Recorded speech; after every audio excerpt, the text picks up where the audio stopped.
நமக்காய் ஜீவனை தந்த அருமை இரட்சகர் இயேசுவின் நாமத்தில் அன்பின் வாழ்த்துக்கள். ரட்சிப்பு இது தேவன் நமக்கு தந்த விலையேற பெற்ற பரிசு.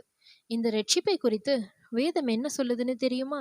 எபிரேயர் 2ஆம் அதிகாரம் 3 மற்றும் 4ஆம் வசனத்துல, கர்த்தர் மூலமாய் அறிவிக்கப்பட்டு அவரிடத்தில் கேட்டவர்கள் மூலமாய் உறுதியாக்கப்பட்டு அடையாளங்களினாலும் அற்புதங்களினாலும் பலவிதமான பலத்த செய்கைகளினாலும் தேவனுடைய சித்தத்தின்படி பகிர்ந்து கொடுத்த பரிசுத்த ஆவியின் வரங்களினாலும் தேவனே சாட்சி கொடுத்த பெரிய ரட்சிப்புன்னு சொல்லப்பட்டிருக்கு.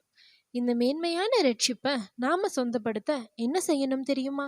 எபிரேயர் 10ஆம் அதிகாரத்துல 7 காரியங்களை நாம செய்யணும்னு தேவன் எதிர்பார்க்கிறாரு. அது என்ன தெரியுமா?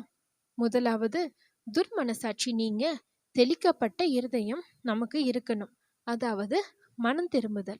இரண்டாவதா, சுத்த ஜலத்தால் கழுவப்பட்ட சரீரம் உள்ளவர்களா இருக்கணும். இது ஞான ஸ்நானத்தை குறிக்குது. மூன்றாவதா, உண்மையுள்ள இருதயம் நமக்கு வேணும். நான்காவதா, விசுவாசத்தின் பூரண நிச்சயம் நமக்கு வேணும்.